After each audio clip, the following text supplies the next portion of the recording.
समय पहले एक बहुत ही बड़ा आम का पेड़ था। वहाँ एक मनु नाम का बच्चा उस आम के पेड़ के पास खेलने आया करता था। आज मनु पेड़ पर बैठकर आम के फल खा रहा था। वाह भाई, ये फल तो बहुत ही बढ़िया है। पेड़ महाराज, आप ऐसे ही मीठे और रसीले आम तैयार किया कीजिए, मुझे ये बहुत पसंद है। अच्छा, ठीक है, मैं तुम्हारे लिए ऐसे ही फल तैयार किया करूँगा। और फल खा लो बेटा। हाँ बिल्कुल, और ये टहनियाँ भी बहुत मजबूत है आपकी। आप तो काफी विशाल हैं पेड़ महाराज। मैं इस धरती पर बहुत समय से हूँ बेटा। बहुत धूप देखी, बहुत छांव देखे, गर्मी, बारिश, सर्दी, बसंत, ना जाने इन वर्षों में कितनी ऋतुएं आईं और चली गईं। आपने इतनी धूप सही और बारिश देखी, पर फिर भी आप हमसे बिना कुछ मांगे छांव देते हैं। आप तो सचमुच बहुत अच्छे हैं पेड़ महाराज। तुम मेरी छांव पाकर खुश हो ना? मेरे लिए यही बहुत खुशी की बात है मेरे बच्चे। आराम से खा लो। बहुत खेल लिया पेड़ महाराज, अब मैं यहीं आपकी छांव में सो जाऊंगा।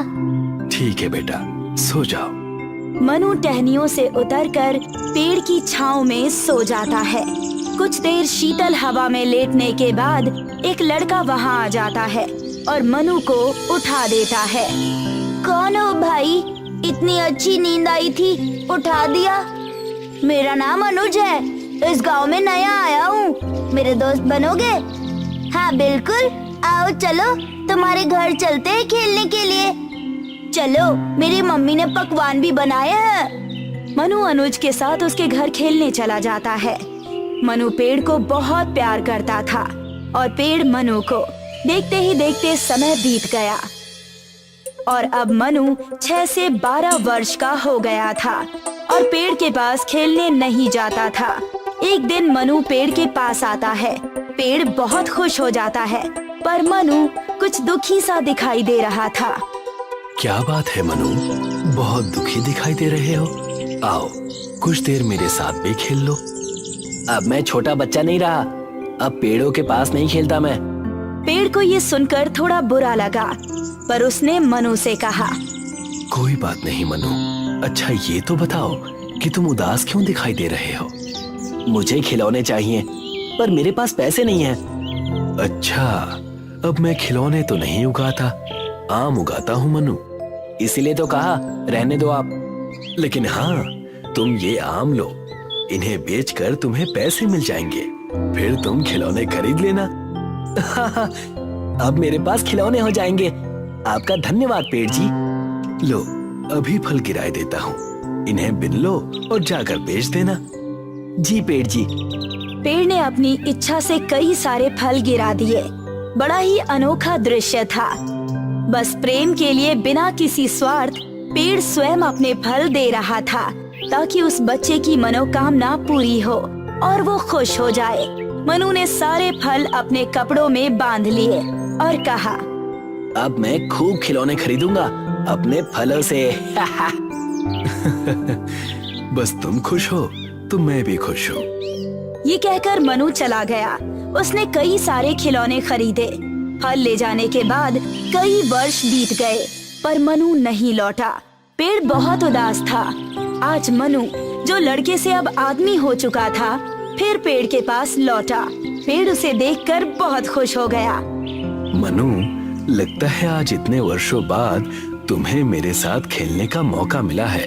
मेरी टहनियों पर खेलोगे या ये मीठे रसीले फल खाओगे या फिर मेरी छांव में आराम करोगे? मेरे पास खेलने का समय नहीं है। ऐसा क्यों भाई? बचपन में तो यहीं आकर मेरी छांव में आराम करते थे और टहनियों पर खेलते थे। हाँ, पर तब मैं छोटा था। अब मेरा परिवार है, मुझे उनके लिए काम करना है और घर बनाना है। पेड़, तुम मेरी इसमें कुछ मदद क्यों नहीं करते? अच्छा, पर मेरे पास तो घर है नहीं, तो मैं तुम्हें घर कैसे दूं? हाँ, सही कह रहे हो। तुम उदास मत हो, मेरे पास घर तो नहीं है, पर तुम ये टहनियां ले जाओ, इनसे तुम अपना घर बना लेना। क्या सच? हाँ बिल्कुल। तभी वहाँ मनु की पत्नी आ गई। चलिए जी, घर नहीं चलना है क्या आपको? आओ तनुश्री, तुम्हें घर चाहिए था ना, बस समझो हो गया। वो कैसे? ये पेड़ यहाँ बचपन से है और बहुत विशाल भी है। इसकी शाखाएं काटकर हम एक घर बना लेंगे। नया घर? वाह, ठीक है, इसकी शाखाएं काट लेते हैं और नया घर ले लेते हैं। हाँ बिल्कुल, चलो अभी चलते हैं। कल मैं सारी लकड़ियाँ ले जाऊंगा। वो विशाल पेड़ बहुत ही खुश था। मनु को खुश देखकर मानो वो झूम रहा था। अगली सुबह आती है और मनु एक बैलगाड़ी पर सारी टहनियाँ काट कर रख लेता है। बस पेड़, ये आखिरी टहनी रह गई है। बाकी सारी टहनियाँ मैं ले जा चुका हूँ।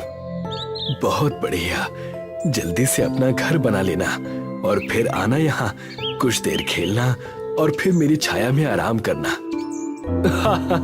बिल्कुल पेड़, मैं जरूर आऊंगा। मनु वहाँ से चला गया। पेड़ बहुत ही खुश था क्योंकि मनु शायद अब उसके साथ खेल लेता, लेकिन मनु फिर से लौटकर नहीं आया। अब कई वर्ष बीत गए और मनु अब कुछ बूढ़ा सा होने लगा था। पेड़ मनु को देखकर हर्ष से भर उठा। आओ मनु, मेरे साथ खेलो। बहुत दिन हो गए तुम्हें यहाँ आए। मेरे बाल देख रहे हो, अब ये कुछ सफेद होने लगे हैं। बहुत काम कर लिया, अब बस जीवन जीना चाहता हूँ। यही गंगा नदी में एक कश्ती चलाना चाहता हूँ। क्या तुम मुझे एक कश्ती दे सकते हो? तुम ऐसा करो कि मेरे तने को काट ले जाओ।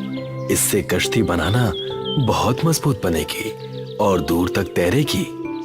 अच्छा, आपका बहुत बहुत शुक्रिया पेड़ जी। अब मैं अपने परिवार के साथ उसमें घूमने जाऊंगा। जरूर, खूब मजे करना। मनु पेड़ का तना काट कर ले गया। अब बस पेड़ जी की जड़ें और थोड़ा टुकड़ा ही बचा रह गया था। कुछ दिन बीते और मनु अपनी पत्नी तनुश्री के साथ उस कश्ती में बैठा था और नदी के नजारे देख रहा था। कितने वर्ष बीत गए आपके साथ। उस पेड़ ने काफी मदद की है हम दोनों की। नया घर दिया और आज एक कश्ती भी दे दी, पर अब उसके पास देने के लिए बचा ही क्या है। उस पेड़ ने पहले से ही हमें बहुत कुछ दिया है और सिर्फ इतना ही नहीं, बचपन से मैं वहाँ खेला। खिलौने के पैसे भी उसी पेड़ के फल को बेचकर जमा किए। हाँ, बहुत मदद की है उसने। नहीं, तुम समझी नहीं तनुश्री। क्या नहीं समझी मैं? समझाइए ना। वो ये कि बात सिर्फ मदद करने की नहीं है, उसके प्रेम की है। जब घर नहीं था तो टहनियाँ दे दी, जब कश्ती मांगी तो तना दे दिया, पैसे मांगे तो फल दे दिए। यानी जब कोई व्यवस्था ना भी थी, उसने हर प्रकार का सहारा दिया। हाँ, अब मैं समझी। बहुत मूल्य है उनका। वो तो बिन मोल ही बिक गए मेरे लिए। कोई बात नहीं, कश्ती से घूमने के बाद समय मिलते ही वहाँ जाऊंगा। जी बिल्कुल, पर यही रोज के मसले हल ना हुए और मनु अपना वादा फिर भूल गया। कई वर्ष बीत गए पर मनु आया ही नहीं और पेड़ की जड़ें भी अब बूढ़ी हो गई थी। आखिरकार बूढ़ा होने के बाद मनु वहाँ कांपते हाथों के साथ आया। जब पेड़ था तब मुझे शायद थोड़ा और खेल लेना चाहिए था। तभी मानो मनु को पेड़ की आवाज सुनाई देने लगी। माफ करना बेटा, पर मेरे पास तुम्हें देने के लिए कुछ नहीं बचा। अब कोई आम नहीं है तुम्हारे लिए। कोई बात नहीं, मेरे पास खाने के लिए अब दांत भी नहीं है। ना मेरे पास टहनियाँ है, ना ही मेरा तना बचा है जिस पर तुम चढ़ सको। पेड़ पर चढ़ने के लिए वैसे भी अब मैं बहुत बूढ़ा हो चुका हूँ, लेकिन अब सच में मेरे पास कुछ नहीं तुम्हें देने के लिए। वो शीतल छाया भी नहीं है। अब बस ये मेरी सूखती बूढ़ी जड़ें बची हैं। ये कहते हुए पेड़ की आंखों में आंसू आ गए। मुझे अब कुछ ज्यादा नहीं, बस आराम करने के लिए एक जगह चाहिए। इतने वर्षों के बाद अब मैं बहुत थक गया हूँ। बस यहाँ कुछ समय के लिए आराम करना चाहता हूँ। बूढ़ा पेड़ करुणा से भर गया और उसने खुशी से कहा, अच्छा है, पुरानी जड़ें आराम करने के लिए सबसे बेहतरीन जगह मानी जाती है। यहाँ तुम्हारे जीवन के सफर की थकान उतर जाएगी। ठीक है, मैं यहाँ लेट जाता हूँ। मनु वहाँ जाकर लेट गया और फिर उस गुजरे कल के पेड़ के पास उसने वो छाया पाई जो सूरज की धूप से नहीं बल्कि जीवन की धूप से बचाती है। ये कहानी सिर्फ पेड़ और मनु की नहीं बल्कि हम सबकी है। पेड़ माता पिता की तरह निस्वार्थ होते हैं। जब इंसान की उम्र कम होती है तो वो माता पिता से बहुत जुड़े होते हैं, पर जैसे जैसे जीवन में नए लोग आते हैं वो कुछ दूरी बना लेते हैं और सिर्फ आवश्यकता पड़ने पर ही उनके पास आते हैं। पर कुछ भी हो, माता पिता हर परिस्थिति में, चाहे उनके पास आपकी मांग पूरी करने का साधन हो या ना हो, वो आपका साथ देते हैं और आपके स्वार्थ पर उन्हें कोई मलाल नहीं होता। बालवीर की उम्र 55 साल हो चुकी थी और उसके तीनों बेटे अब जवान हो चुके थे, पर तीनों के पास कोई भी काम धंधा नहीं था। बालवीर सोचता है कि वो अपने बेटों को अपनी संपत्ति बांटने के बजाय उनको कोई काम दे ताकि वो मेहनत करना सीख सकें। बेटा, अब मैं बूढ़ा हो रहा हूँ, इसीलिए मैं चाहता हूँ कि तुम तीनों को कोई व्यवसाय सौंप दो ताकि तुम अपने अपने पैरों पर खड़े हो सको। बालवीर की ये बात सुनकर उसके दो बेटे खुश हो गए कि पिताजी उनको व्यवसाय चुनकर दे रहे हैं, पर सबसे बड़ा बेटा अधिवीर इस बात से सहमत नहीं था। ये क्या पिताजी, जब आपके पास इतनी संपत्ति है तो हम लोगों को कोई काम करने की क्या जरूरत है? आप अपनी संपत्ति हम सब में बराबर बांट दीजिए और बात खत्म कीजिए। नहीं, मैं ऐसा हरगिज नहीं करने वाला। अगर मैं तुम्हें सारी संपत्ति बांट दूंगा तो तुम लोग कभी मेहनत करना नहीं सीखोगे और वैसे भी दूसरे की कमाई का कब तक खाते रहोगे? कभी ना कभी तो खुद का काम करना ही पड़ेगा। ठीक है, जब आपने सोच ही लिया है तो बता दीजिए कि आप हमसे कौन सा व्यवसाय कराना चाहते हैं। मैं तुम तीनों को 20-20 मुर्गियां खरीद कर दूंगा और तुम मुर्गी पालन करोगे। ये बात सुनकर अधिवीर और भी उदास हो गया। वो समझ रहा था कि उसके पिताजी ने उसके लिए कोई कारखाना बनाने की सोची होगी। इस काम में तो मेहनत ही मेहनत है, कोई ऐसा काम दे दीजिए जो आसानी से हो सके। मेहनत वाला काम है, इसीलिए तो मैंने ये काम चुना है। तुम सबकी उम्र 30 साल के ऊपर हो चुकी है, पर अभी तक तुम लोग बेरोजगार हो। मुर्गी फार्म चलाने से कम मेहनत करना तो सीखोगे। अब बालवीर अपने तीनों बेटों में से हर एक को 20 मुर्गियां खरीद कर देता है और सबको मुर्गियां रखने के लिए एक एक लोहे की जाली भी देता है। लगता है पिताजी का दिमाग इस बुढ़ापे में काम करना बंद कर रहा है। अच्छा खासा तीनों को संपत्ति का बराबर हिस्सा दे देते तो क्या बिगड़ जाता। पता नहीं कहां से ये आफत सर पर खड़ी करके दे दी। अधिवीर बुरे मन से मुर्गियों और लोहे की जाली लेता है और खाना खाने के लिए चला जाता है। आज तो खाना खाकर जल्दी सो जाऊंगा, कल से तो मुर्गियों की सेवा में ही लगना पड़ेगा। अधिवीर खुद तो खाना खाकर सो जाता है, पर वो अपनी मुर्गियों को दाना डालना भूल जाता है और उसकी मुर्गियां पूरी रात भूखी रहती हैं। अगली सुबह भी वो देर से उठता है। उठ जा बेटा, तेरी मुर्गियों ने तो चिल्ला चिल्ला कर सारा घर सिर पर उठा लिया है। उनको कुछ दाना पानी दे दे, नहीं तो चिल्ला चिल्ला कर मेरे कान खराब कर देंगी। जाकर देखता हूँ कि क्या बात हो गई है। अधिवीर जाली के पास पहुँचता है तो देखता है कि मुर्गियां भूख से फड़फड़ा रही हैं। वो उनके लिए कुछ दाना लाता है। भूखे होने की वजह से मुर्गियां वो दाना फटाफट चुगती हैं। पता नहीं किस जन्म से भूखी है, एक ही झटके में इतना दाना खत्म कर दिया। यही हाल रहा तो ये मुर्गियां मुझे जल्दी ही कंगाल कर देंगी। अधिवीर के दोनों भाई अपनी मुर्गियों को समय समय पर दाना और पानी देते हैं, जिससे उनकी मुर्गियां हर दिन अंडे देने लगती है। पर अधिवीर की मुर्गियां सही खान पान न होने की वजह से सप्ताह में एक ही दिन अंडा देती हैं। पिताजी ने भी मेरे साथ धोखा कर दिया। हर दिन अंडा देने वाली मुर्गियां छोटे भाइयों को दे दी और ये एक हफ्ते में अंडा देने वाली मुर्गियां मेरे सर पर रख दी। क्या करूंगा मैं इनका? अब अधिवीर के दोनों छोटे भाई अपनी मुर्गियों के अंडे बेचने लगे, जिससे दोनों भाई हर दिन पैसे कमाने लगे। ये देखकर उनकी माँ भी बहुत खुश हो गई। इन्होंने अच्छा दिमाग लगाया। घर में बेकार बैठे लड़कों को मेहनत वाला काम भी मिल गया और वो अच्छे पैसे भी कमाने लगे हैं। मेहनत की मेहनत और कमाई की कमाई।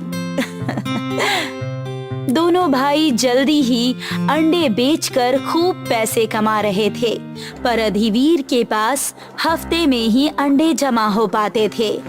वो दोनों भाइयों की सफलता को देखकर जलने लगा। मेरी मुर्गियां अंडे नहीं दे रही हैं। जरूर इसमें छोटे भाइयों का कुछ झोल है, पर मैं भी कम नहीं हूँ। आज रात सारी बाजी ही पलट दूंगा। जैसी ही रात होती है और सभी लोग खाना खाकर सो जाते हैं, यही सही समय है। अब दिखाता हूँ मैं अपना कर्तव्य।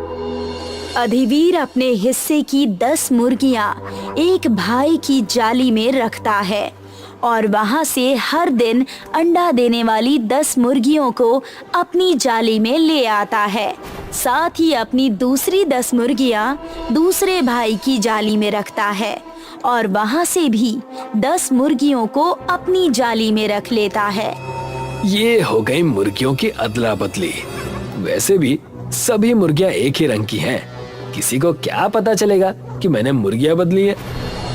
मुर्गियों की अदला बदली करने के बाद अधिवीर अपने कमरे में जाता है।